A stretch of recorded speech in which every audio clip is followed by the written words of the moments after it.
I guess you can say I'm a slim gym bro because I got a lanky meat stick that's ready to be exercised and curled, and you can see the veins pop out at any point. All right, I'm a fool, but you know what? Therapy is for bitches, and that's your little foreshadowing. Welcome to episode 199 of the Often Be Podcast with Clint Nelson. I'm your host, Clint Nelson. Don't forget to like, follow, comment, subscribe, hit the notification bell, but most importantly, ladies and gentlemen, don't forget to suck some titties. Oh, Jesus. Recording this on June 6th, 8:07 a.m. A little bit later than usual.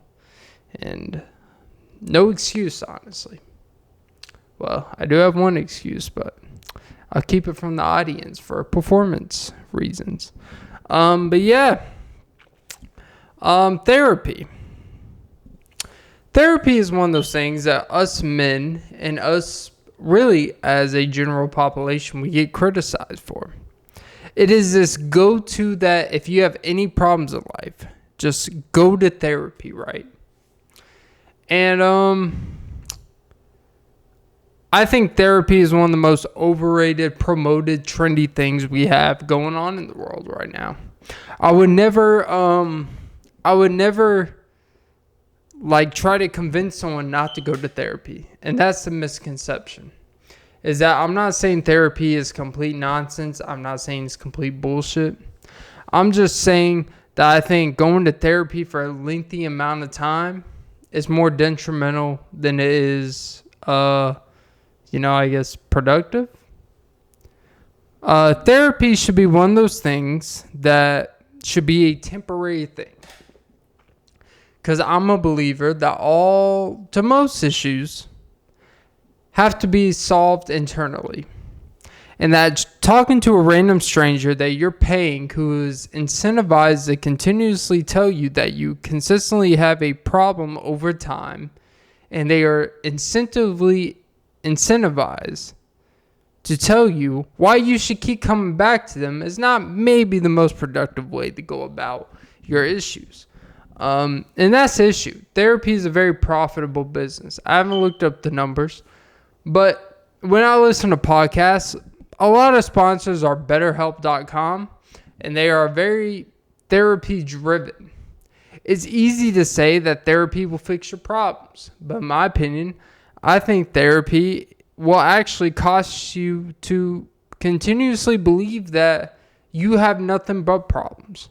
And maybe problems exist in your life, but to make it the focus of your life, I think therapy within itself kind of drives that within you.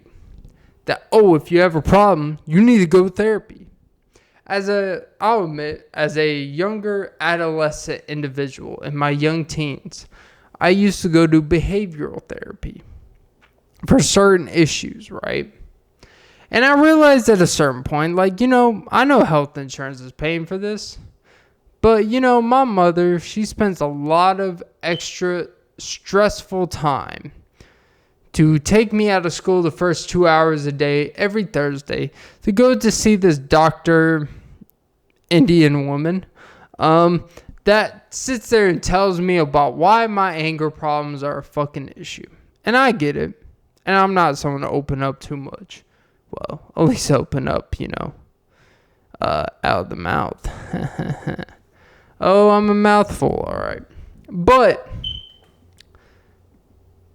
what you realize, and I realized this at a very teenage age, adolescent type of thing, that I didn't understand how the health system worked, how insurance worked, and that, a lot of my problems are very internal.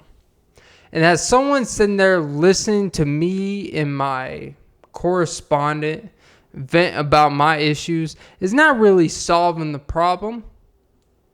And that maybe the problem is the fact that I need to actually identify, work on the problem, and continuously fix the problem, right?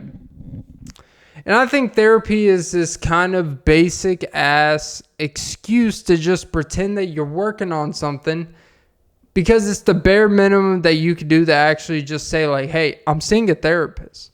And I guess that's a good start. But if you're seeing a therapist for 12 years, your issues are not going to be fixed by a therapist that you have spent $18,000 on in that time span. Just a thought. It's just this crazy thing that we have to pay. Like, this is a society we live in. We have to pay someone to be incentivized to want to listen to us. That's the world we live in. And I'm not someone to put your problems on people in your life or random individuals. By the way, this is going to be an hour-long podcast because you know what? We're changing the game here. But I just kind of feel like that therapy is kind of for pussy-ass bitches. I'll say it. Not that I feel like people that seek guidance and better improvement to fix their issues in their life are bad people. But I think at a certain point, you got to realize that your problems are your problems and not anyone else's. So I'll kind of leave it at that. I think therapy. There's actually the song by All Time Low. This punk rock band I used to listen to in the mid-2000s, early 2000s. He has a song called Therapy because he actually lost his brother to suicide. And I feel like a lot of people go to therapy for things that are a lot less than their brothers committing suicide. It's like, oh man, I'm feeling great anxiety for my job. It's like, okay. Have you thought about becoming better at your job? It's like, whoa, hey, that's not what we're talking about here. It's like, oh, well, actually, I'm going to therapy because I feel like I don't really feel like I'm my true self. It's like, okay, have you actually put the time into yourself and really identified yourself with what you really want to do with your life? You're like, hey, don't be asking so many questions I'm not ready to answer. It's like, all right, well, then don't be trying to go to drastic measures to solve problems that you're not even sure what the fucking problem is. And I'm not a therapist, but I feel like therapy and people's issues are so subjective that if I was a therapist, I can convince someone that they continuously have so many problems over a period of time that they can continuously feel like that they have problems that maybe aren't really problems anymore. But yeah. Oh, Jesus. I don't want to sound like I'm being the dickhead, but you know what? I'm kind of on one. I'm on one. But yeah. Speaking of kind of problems and maybe some I should eventually go to therapy when I'm 34 years old, is I saw something that kind of triggered all this. And I was watching a video talking about men and type of self-improvement type of stuff. And I don't really dive into that type of thing. But there was a comment that you'll probably see is that men would rather start podcasts than go to therapy. And as a man that does a podcast, by the way, episode 200. I don't know if you know, that's a fucking milestone. But when you're on episode 200, you have such a relinquish type of confidence about yourself that you say, fuck you. Yeah, I didn't start a podcast because I needed therapy. I started a podcast because I fucking wanted to start a podcast. Did I have issues when I started a podcast? Yeah. Do I have some of the same issues now? Yeah. But that's not why I started a fucking podcast. So when you see tweets or quotes or comments that say, oh, men start podcasts instead of going to therapy. Like, you really think going to fucking therapy is really going to solve everyone's fucking problems? Because, like I said before, therapy is literally designed to incentivize, to continue to tell you that you have problems that you are not in control of, and to quote unquote give it up and let God or Jesus be in charge. And that's my real gripe with Jesus. I didn't even want to talk about religion, but hey, we transitioned, even though he doesn't believe in transitioning in certain things. But my interesting take on a lot of this stuff is that it's very interesting that people want to talk about how men always go to these paths that aren't traditional. One, because if we go to traditional therapy, let's just break down traditional therapy. Therapy, in the most traditional sense, is venting about your problems, bitching and complaining about things. And then you may design a plan to fix it, but probably not. It is just an excuse to complain. You will literally, because we live in such a world that we can't even voluntarily talk about things without feeling like there's got to be a give back of why or how we talk about things. We literally got to pay someone. Think about the world we live in. That we literally got to pay someone to hear about our problems. When back in the day, you could talk to your family, you could talk to people close to you in your life and just talk for a few hours every couple weeks about what you're feeling. And there would be this open understanding of this is just what we do as people.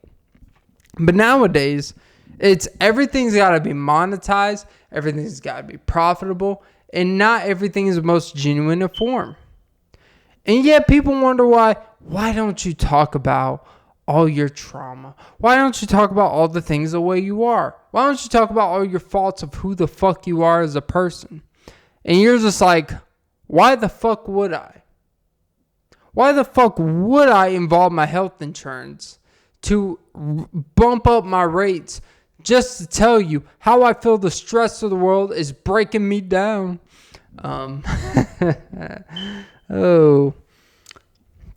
Because you know what? No one gives a single fuck. And why the fuck would I pay $300 a month for someone to pretend to give a fuck? Honestly. I don't care how much you're making. I don't care if I was making $20,000 a month. I cannot justify my budgeting paying someone $300 to pretend, whose job is to be incentivized to give a fuck about why I feel the stress of the world is weighing me down, baby. I'm not an Iron Man, regardless of how I look. But yeah, I think therapy is honestly a poor man's or poor woman's excuse to not actually work on their problems independently. Because, look, not to get too pseudo-intellectual, but if you can't identify your problems as an individual, then how the fuck is anyone else going to really give you advice of the right direction to give you direction of to fix your problems? And some problems are never going to really be fixed. It's all about managing. So when I hear this men start podcasts instead of going to therapy, maybe I'm a proponent of that statement. Maybe I'm a problem of that statement.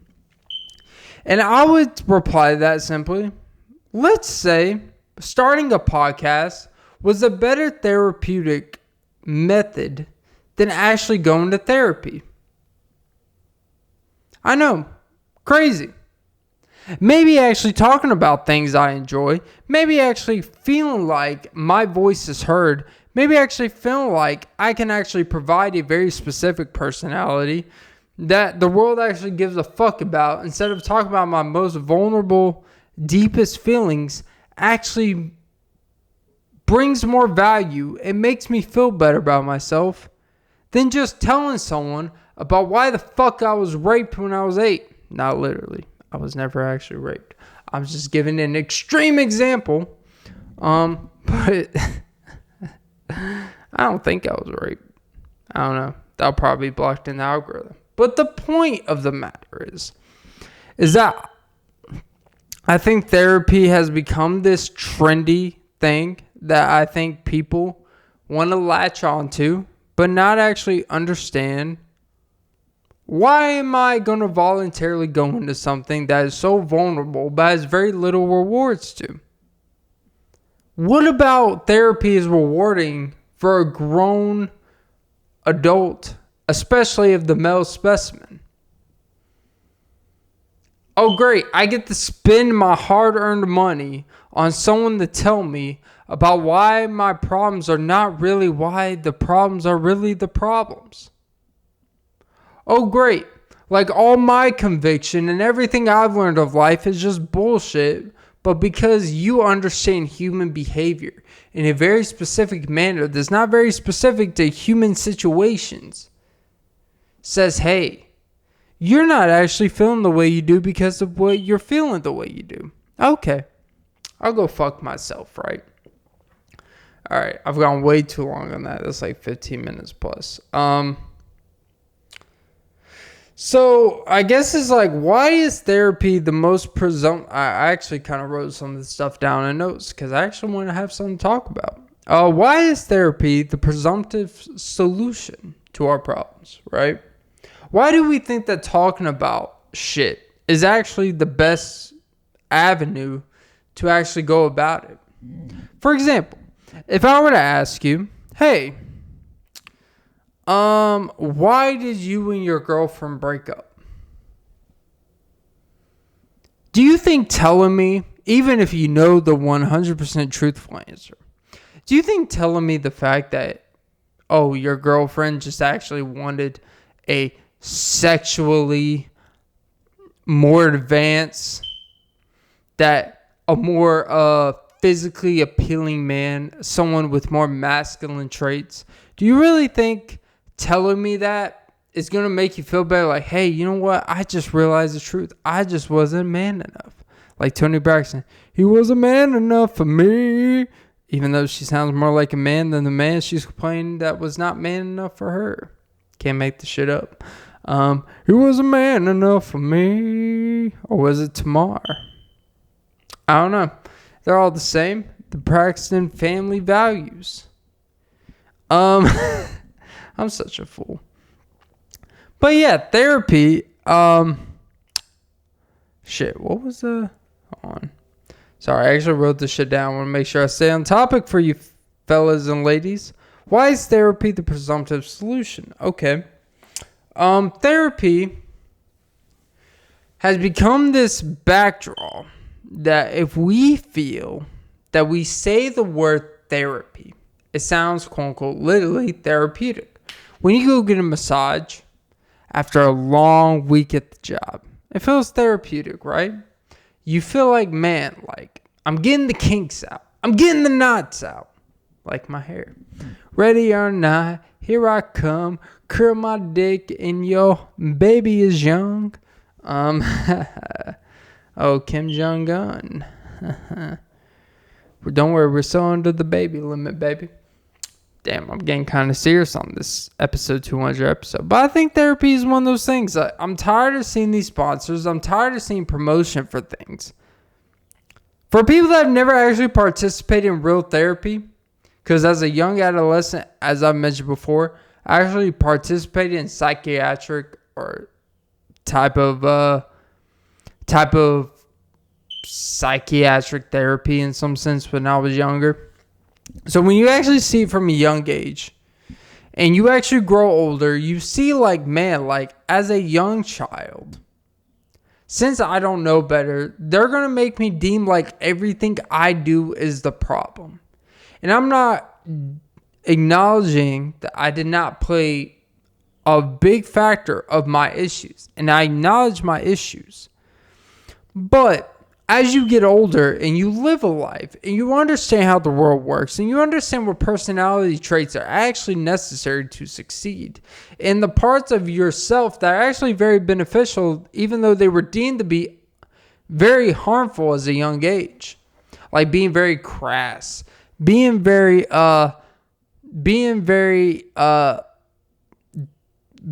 one-sided in how you think. Having strong conviction can also mean arrogant.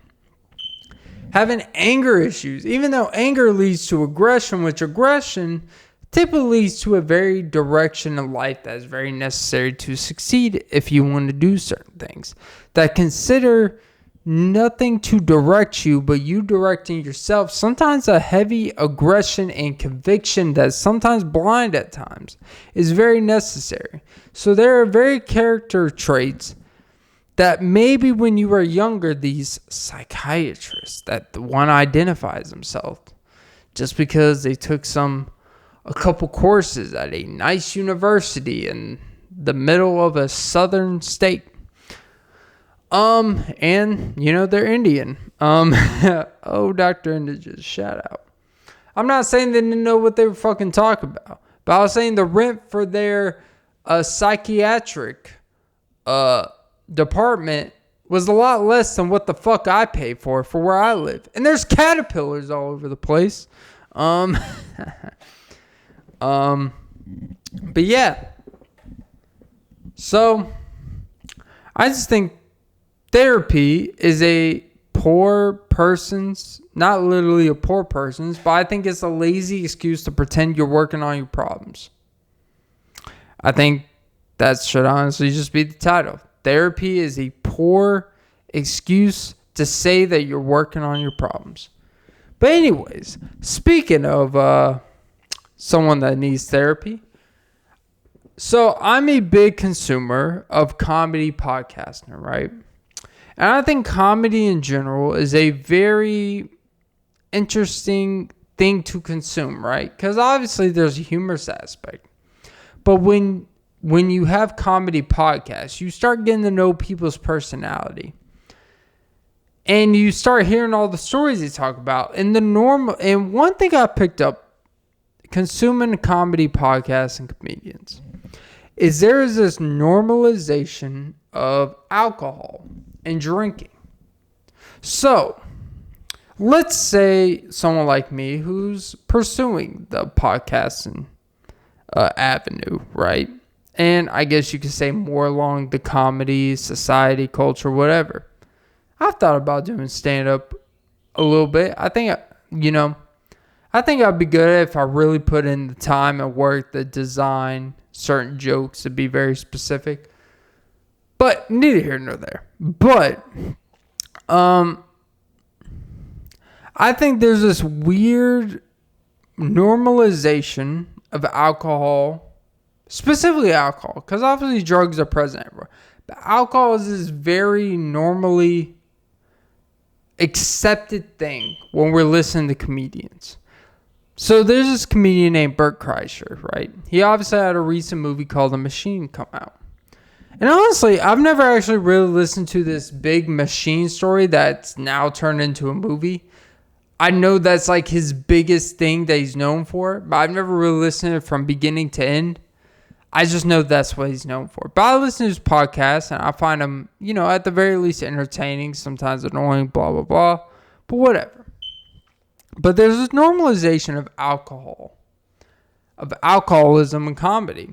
Like, it's pretty well known he's a alcoholic with kids and a wife of 19 years. And what other type of profession or world where we'd be like, hey, there's a guy that drinks every night, gets blasted, and has this whole aura about him that is just about being kind of like alcoholic. And look, I'm someone, I consume once in a while. And it's kind of one of those things where it's like, I've started to think that maybe alcohol kind of brings the best out of people. And hear me out. I don't literally mean that alcohol brings the best version out of you. But I actually wrote this out in my notes. I think alcohol... Actually, hold on. I didn't even look up the right notes. Here's the title I put. Maybe drinking unlocks your full potential. Drinking unlocks your potential. All right? Hear me out. I don't mean that drinking literally makes you a better person at your profession. Even if that is at the comedian profession, where that type of aura and that type of environment is typically accepted, and it's typically like, oh, okay, I can see how someone being a little sauced up can bring some jokes out of them that they would maybe not think of, right? Or at least they would not have the courage to say. But I think drinking in a controlled manner as a man, and I want to specifically say as a man, because I can only understand how a man thinks. I don't try to understand how women think and all that stuff. But I think as a man, I do think that drinking in a controlled manner, I must specify it, really brings a creativity that is sometimes necessary if you're going to be in this profession. I know that sounds like an alcoholic talking, but let me tell you, I think to thrive in certain professions, or to thrive in entertainment, or to thrive in things that are unorthodox, or to thrive in things that are unideal, you got to do things that access part of your mind that only inebriation will cause. If you were going to pursue comedy, if you were going to pursue podcasting, to sit there and think that just being your sober self, where you're thinking clearly, you're in your head too much, you're not really thinking freely, is really going to bring these wild, out of this world results. I honestly don't know. And I honestly think that maybe the less you think, the better the results. And I think drinking unlocks and makes you really unlock your potential.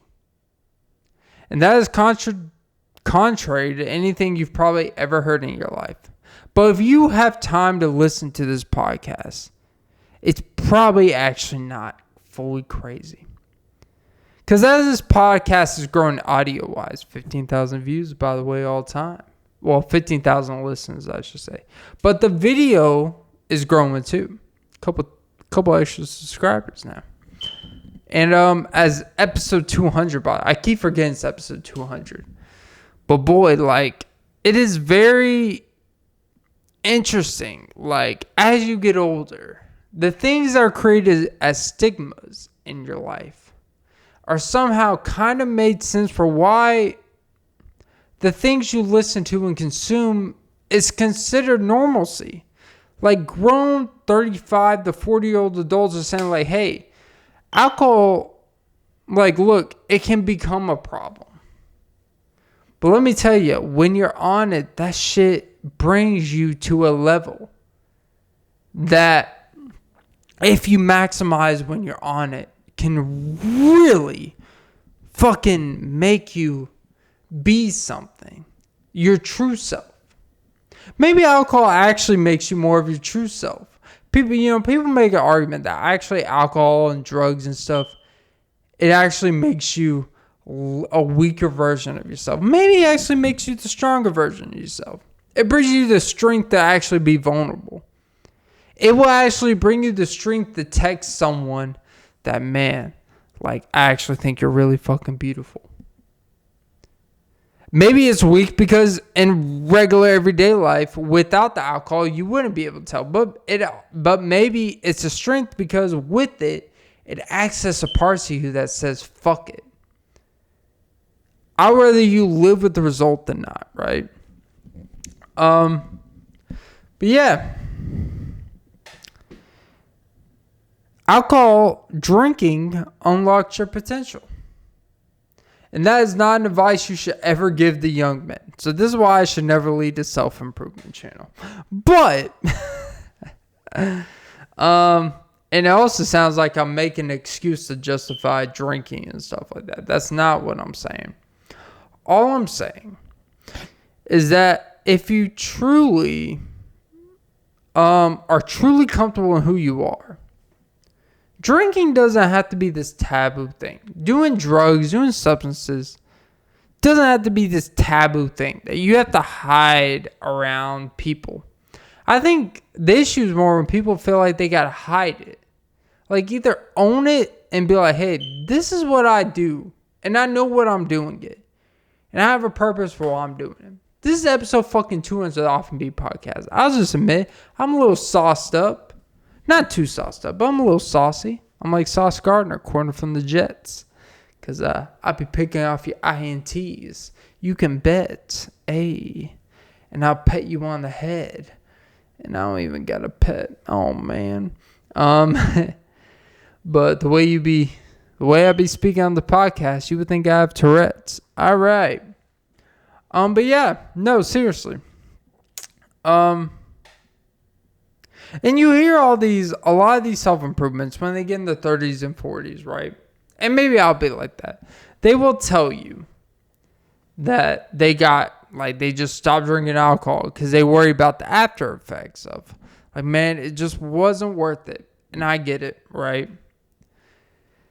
And I think there's pros and cons of both.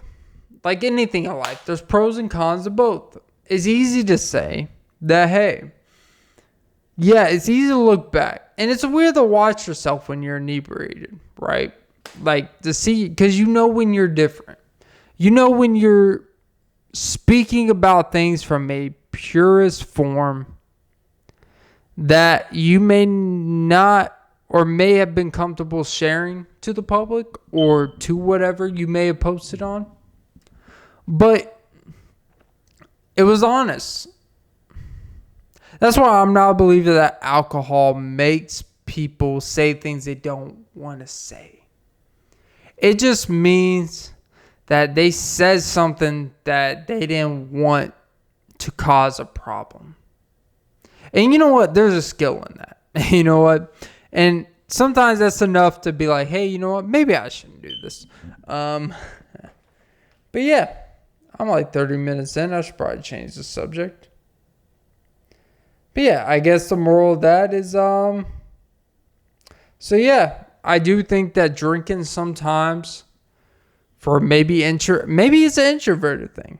But I think even for extroverts, I think drinking in a controlled manner, and I need to stress that because I'm not condoning drinking alcohol to an excessive level. Enjoy yourself, and then whenever you want to stop, be able to stop. That's the main thing I want to stress. If you can't control what you're doing, you don't need to be doing it. It's tough enough being a guy in this world. And I am not a man advice type of dude, but as a man, I am more than comfortable giving advice. As weird as that sounds.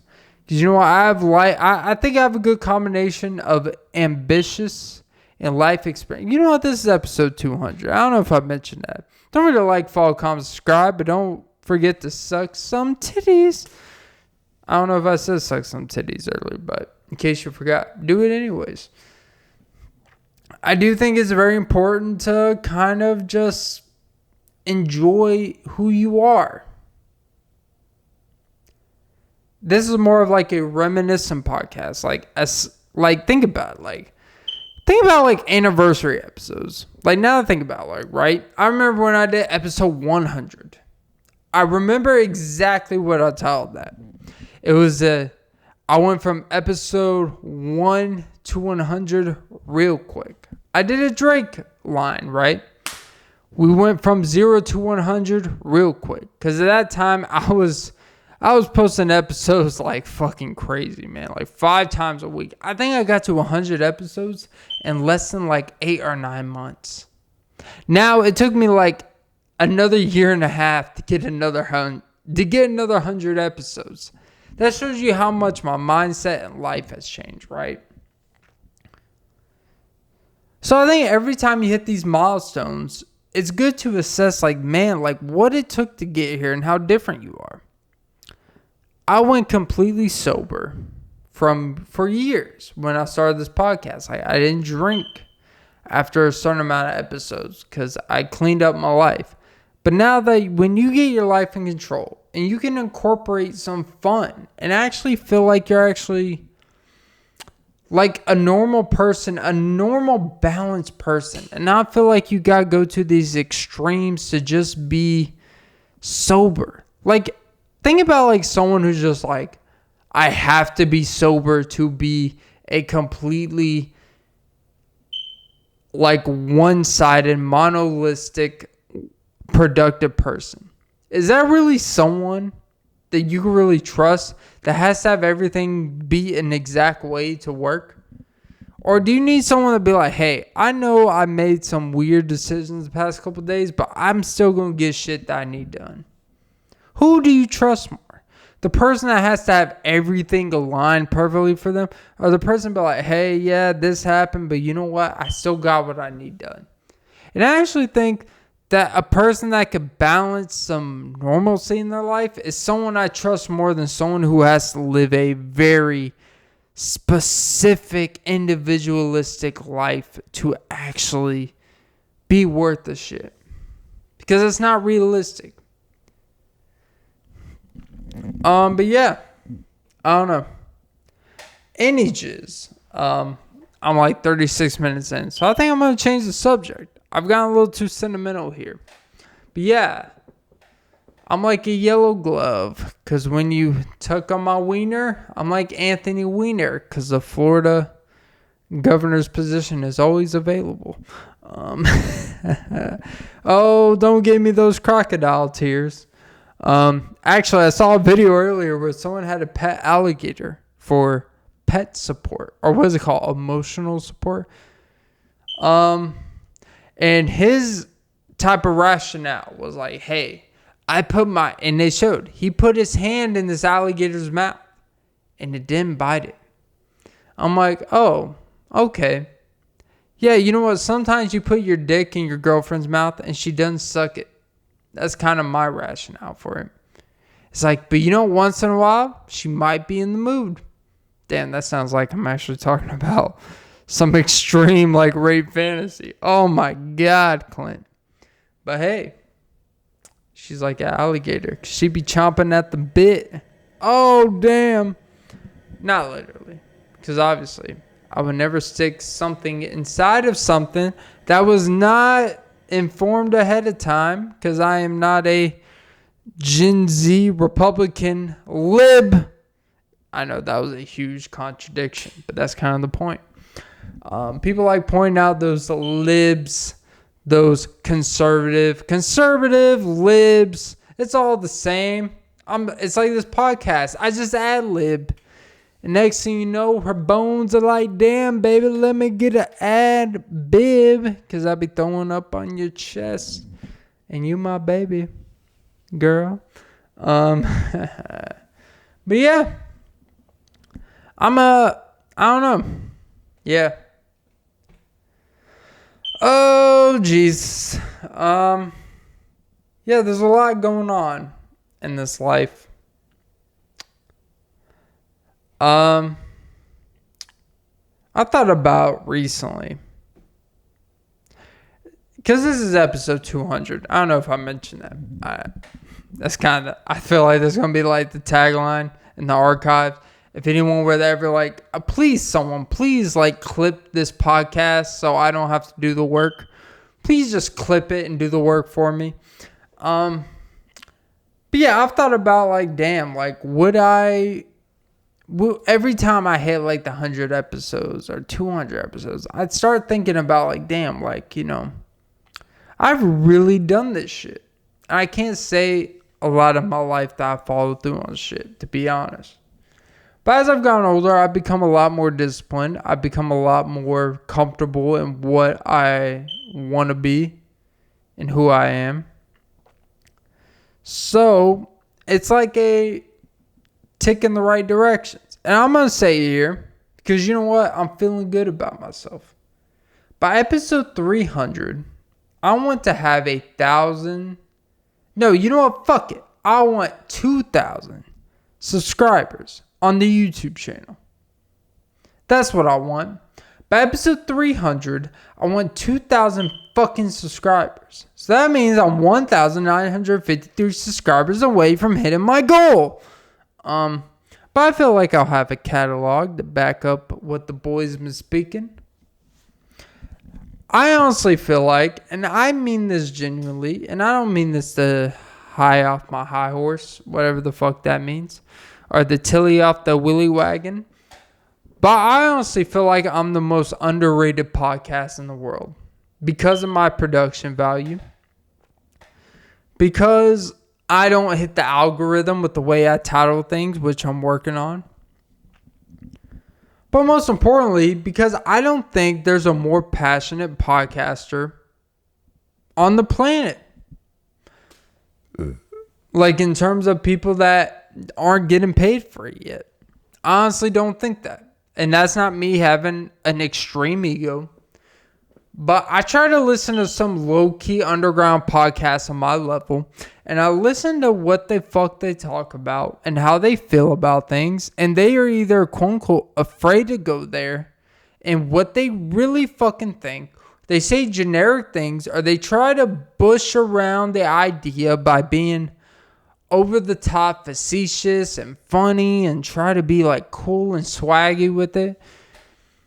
And people that don't do it frequent enough to justify why the fuck people should take them serious. And I am someone that I give so much of a fuck about this, what I do, that when I hear people do that shit, it really actually fucking bothers me, right? So when I say I want to be the best podcaster in America, in the world, quote unquote, is because I truly believe I have the skill set and the talent it takes. And for people that don't, I want you as an audience, I want you to record yourself for 15 minutes. And I don't care what it is you talk about. And I want you to be engaged in it. I'm not talking about if it's good or not. Let me break it down. I'm not talking about if what you're talking about is interesting or good. I want you to listen to it. And I want you to listen to yourself. Are you engaged in what the fuck you're talking about? Because here's the reason why passion and giving a fuck about what you do matters. Because when you have passion and give a fuck about what you do, what anyone else thinks about what you do or what you don't do, more importantly, honestly means less than ever. I'm never, honestly, one of the things I'm proudest of because of the way I grew up, I've never given much of a fuck about what other people think about what I'm doing. But especially now, hell no. It's almost like I feel like I'm a sociopath. I don't know if that's the right term, but you get what I'm saying. I think I have a lot of psychiatric problems. Hence, foreshadowing to my earlier thing about my young adolescent phase to the psychiatrist. But it's kind of funny how all those things that we consider problems in our youth somehow actually benefit us in our adulthood, right? So I just kind of like, I want you to listen to yourself. Listen to anyone that you think you like for 50 minutes to an hour. And I want you to honestly ask yourself, does this person like what the fuck they actually are doing? That's all I want to ask you. Make your own judgment. I'm not telling you what to think. I want you to critically think for yourself. Who gives a fuck? Now, does giving a fuck automatically equal respect? No. Because you can give a lot of fucks about something and no one still give a fuck about you. That's just the way of life. And that's okay. If you're going to enter this business where you're entering an opinion, subjective shit, that's okay. You got to accept that. You got to accept that no one may like your shit. You got to accept that maybe, people just don't want to listen to you for a period of time until you prove that you have a way to appeal to them. And that's okay. The issue with this industry and a lot of industries and a lot of people is this entitlement industry. And I am someone that I feel that if you feel entitled to the strings attached in this industry, then you are not cut out for it. Because the things that people will stick around and have the most interest in is people that they feel like have nothing to lose and don't give a fuck. Here's what I mean, right? That doesn't mean, and here's a misconception with that statement. There are people who are at the top of the game that still act in the most genuine form of what they feel. The Joe Rogans. And on the opposite end of the spectrum, who's come under criticism recently, is Charlamagne the God, who has, quote unquote, lost a few TV shows or a TV show. And he's always been accused of trying to please the upper executives. It seems like he tries to please more of the people who write his checks more than the people who actually listen and watch his shit, who actually write his checks, right? That's the criticism, right? They feel like he's basically a corporate pundit more than a personality at this point. And I kind of get it. Like, I don't listen to The Breakfast Club, but when Charlamagne would say some wild shit, it would go viral. What is the most recent crazy Charlamagne the God shit? Not much. He may say some weird stuff on his podcast, like the Brilliant Idiots podcast and stuff like that, but on The Breakfast Club, he's not out here in person shitting on rappers or shitting on actors or musicians or whoever the fuck that he used to do. That kind of made his name his name. Because the bigger you get, the more you have to lose, the more money at risk. And when you have a livelihood to keep at stake, you're going to think twice about doing it. So when you are essentially the executive of your show at Comedy Central, or you're basically the man in charge at The Breakfast Club, it's like, if I say something and lose a lot of money based on public opinion, is it really fucking worth it? And I think that's a calculation he's really taken. And I'm not going to shame him for it. I'm not one of these people that shame people for moves they make or how they... Because I believe people naturally change based off their circumstances. I think it's weird that we hold people to these standards that you should never change. It's like, no, you should change based off what the fuck you can afford to change or not change. If you have a child and a wife that you have voluntarily made a vow to protect and love and honor and all that stuff, all that good stuff. Like, you can't just go out here and potentially lose the bag, as they say. You got to accept the fact that, hey, there are things that come with responsibility and popularity. And Joe Rogan, even to an extent, there are things you can see about a show that are kind of like different. When certain people are on, like his close friends, he'll still get into it and have some fun shit. But for the most part, it does kind of feel like a 70% version of what we were accustomed to 4 years ago. Where he would have extreme, not even extreme, but just very concise, contrite, unhesitant views on certain things. And now it feels very calculated. But, it's more about what you can or not willing to lose. That's kind of like they say, like, the less known you are, the more freedom you have. I guess I'm capitalizing on that a lot. But it's like, the less you are known, the more freedom you have because there's no eyeballs on you. And you get to truly develop yourself and what people expect of you when they do start listening and watching you or whatever the fuck, consuming you. Consume this dick, baby. God, I want some... Never mind, I'm not going to say that out loud. I can't believe I almost said that on my podcast. Because I'm a child of Jesus.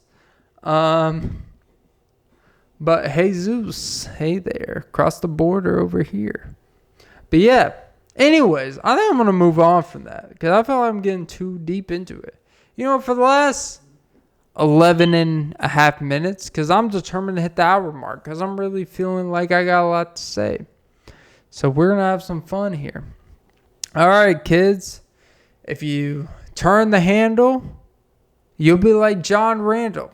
You sack my ball sack, baby girl. All right. And you may be undrafted, but I love me a drafted beer. I'm actually not a big beer drinker. Not even Bud Light. Never really understood that whole scandal of the Bud Light thing. What's weird is like the Bud Light thing. And it was like, if you didn't know about the story of the Dylan Mulvaney or the trying to promote Dylan Mulvaney, trans, and all that stuff in the Bud Light. Honestly, I don't think most people really would have known about it. I think the promotion of it killed it more than the actual result. Because no one really goes out and just buys Bud Light like that. I mean, people buy Bud Light. I'm not saying people don't buy Bud Light or go to the bar and get some Bud Light. But it's like the news media aspect of it really enhanced it more than the actual like natural process of finding out that Bud Light is trying to be more inclusive in certain things. Bud Light is basically Blue's Clues. No wonder why the can is blue. Oh, Jesus. You know what they say, man? They say dog is a man's best friend. But so is beer. So if you put beer in the dog's bowl, as I've seen in a lot of movies, I guess a beer and a dog are basically the same equivalent to a man's best friend. You got a friend in me. Alright. Alrighty. But yeah. Oh, Jesus. If you were to pull a rifle out, you would shoot your shot. But baby, did you know? That's an AI bot. What's sad is that probably AI is probably spits better game than most men these days, including me. Because if I were texting a lady, if I were texting a girl that I matched with, or just a girl that I met on the street and got her number, I would probably, my first message, if I was trying to be really Swifty, not Taylor Swifty. It's kind of weird. She's like she has the best like live audience tickets where if you've actually heard her play, you're like, oh, yeah, she's all right. Her new music doesn't even really consider her playing instruments and shit. But yet, it's like, hey, she's an artist at heart because of her lyrics. Which that's one thing I do respect of Taylor Swift. Is like in this, especially in the pop mainstream thing, like most artists don't even like pretend to write their music. It's like this accepted thing that artists don't write. Taylor Swift writes her fucking music. And like, I know that sounds like that's a bare minimum, but like when you get into the main pop stream, the pop like type of phase of the mainstream music type of thing, like that's actually not common at all. Because pop music is actually very hard to write from a pure artist standpoint. But since she had like kind of a country pop background and she was able to transition over time, like I honestly don't think Taylor Swift could sing a song that's not something she wrote. Because there has to be a certain cadence and rhythm to it. So I think it actually makes sense. Like when you actually think about it. I think the reason why a lot of people like it's like, you know, like you're getting her for better or worse. And there's a lot of fair criticism about, oh, she basically uses men for content for her album. She literally broke up with the dude that kissed the security guard 2 days ago. And I think the security guard was a dude. So actually, it's probably one of the most warranted breakups she's had. But it's like she gets a bad rap for like being with a lot of men. It's like, hey, if your man was publicly seen kissing a security guard at a concert when he's not even a well-known name to have a concert for himself, you're like, oh, yeah, you know what? I'm going to go red. All right. That's not a love story, baby. Just say yes. But Taylor Swift is like one of those things, like, regardless of what you think about her, you can't deny that she's actually a pure artist. She actually writes her own music. Like, I don't care what you think. Look that shit up. Look at, like, I'm pretty sure if you look the top 20 biggest songs in America or the world right now, you would realize that if I had to guess, like 16 to 20 of those songs were not even written by the artist who sings it. Like, that's how often that shit is normalized. So, you know what? Shout out to Taylor Swift. She deserves all the tickets, all the money she's getting. Oh, she's the Nepo baby. It's like, you know what? She's the talented Nepo baby. I hate that fucking Nepo baby. Oh, she came from money. It's like, you know what? Do you play guitar? Do you sing like her? Do you have an aspiration like her? So shut the fuck up. Did you write 15? Because when you're 15, somebody tells you they love you. Gonna believe them. Even though I never did. Oh, Jesus, this got sad.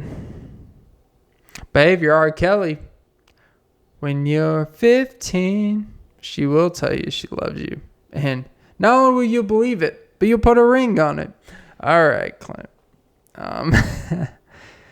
Oh, Jesus. But yeah. Damn,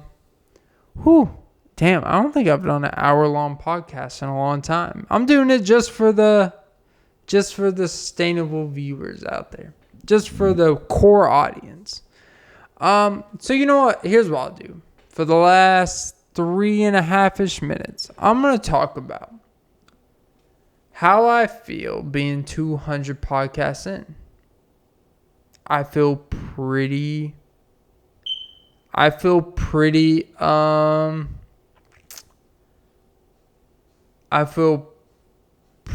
not affluent. I don't think if affluence is the right term. I feel pretty intrigued. I feel pretty content. Content always sounds like a stationary term. Like, oh, you're just content with what's happy. It's like, no, I'm content with the fact that, like, I'm happy of where I'm at. It doesn't mean I don't want more growth. It just means, like, man, you know what? Sometimes take a step back and be okay with where you're at. Because, damn, baby, that booty's fat. All right. And this podcast is like a big booty. Because it's fat on injections. And hopefully you don't die from it. Just make sure the board is certified. That's not funny to joke about. But hey, you know what? You voluntarily did it, not me. It's weird how actually people are now blaming men for women going to get surgeries for their body image stuff. It's like, you know what? Here's my view on people that get voluntary surgeries because they feel societal pressure. Societal pressure is this made up thing that is not real. If you're not really truly want someone who would be intrigued by societal pressure, then you're not going to act off societal pressure. And then you will be truly content with someone who would like you or love you for who you are. But the issue is people get these surgeries, they get these procedures because there's a certain type of individual that they actually desire, that they feel like if they don't get these things, they won't be. And maybe they won't be. So you know what? You were willing to take that risk to be attracted by a certain type of individual. And maybe X, Y, and Z may have happened and result. That's the truth about that shit. No one can make you do anything. No one can make you get anything that you don't really want to get. That's the cold hard truth about this shit. But yeah, no, anyways, going back to what it's like. I feel very like in the right direction. I feel like I know what the fuck I'm doing. I feel like this thing is going to grow. By episode 300, I have already said, I think I'm going to have 1,500 plus YouTube subscribers specifically. I truly believe that. And I'm putting that on record because I'm willing to put it out there and be potentially a failure or a complete success. Not a lot of people are willing to do that. That's what makes me different from everyone else. is that I will do an unedited podcast, put my faults on the line, and you guys will look back and be like, damn, much respect. And please, for the love of God, I want a pocket pussy. Not really. That's a Blue Mountain State reference. Even though those are real, some say pocket pussy is better than the real thing. I would never want to find out. Damn, I hit the hour mark. All right. And this is the hourglass moment of the sand dripping and dropping. All right, guys. That was the big 200. Hopefully this is posted by the anniversary, but we'll see. Don't forget to like, follow, comment, subscribe, hit the notification bell. But most important, ladies and gentlemen, don't forget to suck some titties. And boy, yeah, this episode was a doozy in all the right ways. I'm very happy about this. It's a good thing to be at this point. And yeah, I guess I'll just say that the moral of today's pod is that what did I write down? What is the moral of today's pod? Drinking unlocks your potential. Don't take that literal. I'm not saying that. I'm just saying that things that may scare you may also be the thing that is normalized so much that I guess here's my final thought, right? Because I talked about earlier how comedy normalizes drinking. And then I told you drinking kind of unlocks your potential. So it's going to kind of be this contradicting opinion, but please bear with me. Is that how, as a aspiring person in a field, if I see the most successful people in that field constantly participating in an activity that obviously brings something out of them that makes them successful in that, why would I think that I'm the exception? If you've ever read, I forgot what the book is, but if you always think you're the exception, you become the rule. And you don't want to become the rule, because success is always the exception. And you want to be exceptional, my fellas. Damn, that was a bar. All right. That was episode 200 of the Often Be Podcast with Clint Nelson. But yeah, like, follow, comment, subscribe, hit the notification bell. Most important, ladies and gentlemen, don't forget to suck some titties. Yeah, this is the first hour plus podcast I've done in a while. So you guys earned it and enjoyed it. So yeah, you'll see this when you see this, and enjoy it. All right, guys. Have a good one. Damn. Got some nice titties there, buddy.